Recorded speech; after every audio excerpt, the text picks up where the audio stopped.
Bonsoir, Christian. Bonsoir Jean-Claude. Voilà. Donc, voici ma chronique des news. Donc, sur Écho du Capricorne, numéro 1166, donc de ce 12 juin 2024, journée mondiale contre le travail des enfants. Voilà, c'est bien qu'il y ait des fixations comme ça pour faire connaître mieux les problèmes de notre monde et de notre humanité actuelle. Voilà. Donc je commence par justmad.canal blog du 7 juin, donc de la semaine dernière, 7 juin 2024. Un communiqué d'Amnesty International intitulé Les autorités doivent libérer immédiatement une députée arrêtée arbitrairement après avoir dénoncé des irrégularités électorales. Je cite justmad.canal blog qui reprend, rassemble différents articles donc, de la presse de la place sur cette question. Alors, les autorités malgaches doivent libérer immédiatement et sans condition la députée Marie-Jeanne d'Arc Mas Koulamali, arbitrairement arrêtée et accusée d'avoir orchestré les manifestations à la suite d'une plainte officielle qu'elle a déposée au sujet de la crédibilité des élections législatives du mois dernier. C'est ce qu'a déclaré Amnesty International donc vendredi dernier, 7 juin 2024. Marie-Jeanne d'Arc Mas-Koulamali est détenue arbitrairement depuis son arrestation le 31 mai.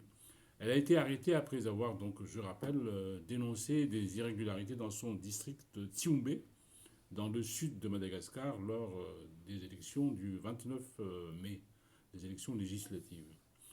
Le Tigere Chaguta, directeur régional de l'Afrique de l'Est et de l'Afrique australe, donc à Amnesty International, a déclaré, je cite, il est scandaleux que les autorités malgaches aient arrêté la députée Marie-Jeanne d'Arc Mas-Koulamali pour avoir déposé une plainte au sujet de l'équité des élections législatives dans son district.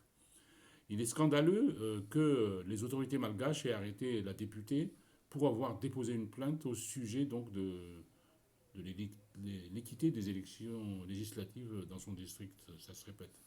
Alors, Tigere Chakuta, ce directeur régional donc d'Amnesty International, je cite encore, son maintien en détention arbitraire, a-t-il dit, porte atteinte à son droit à la liberté d'expression et d'association.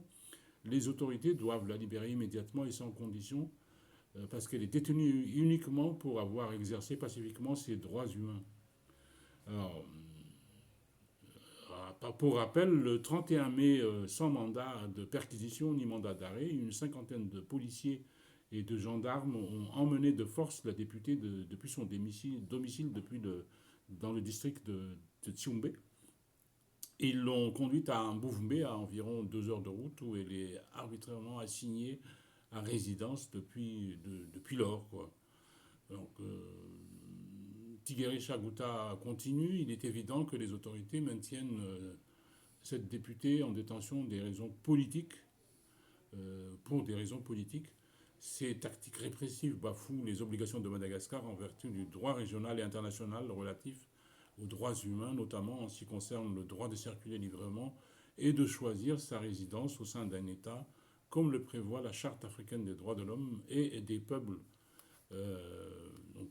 Voilà, c'est donc une détention pour des raisons politiques pour Amnesty International. Voilà pour cette affaire qui continue. Ça continue aujourd'hui. En fait, ça nous fait une transition aussi pour parler des élections, puisque ça parlait déjà d'élections, et des à côté ou des suites des élections du 29 mai dernier. Alors, la semaine dernière, j'ai un peu parlé du chronogramme de la CENI et de la HCC, donc le chronogramme pour la livraison des résultats provisoires d'abord, puis ensuite définitifs des résultats provisoires des législatives du 29 mai. Alors c'est toujours dans justmad.canal blog de ce matin que je vois cela. La CENI, la Commission électorale nationale indépendante, a publié les résultats provisoires des législatives du 29 mai. Alors,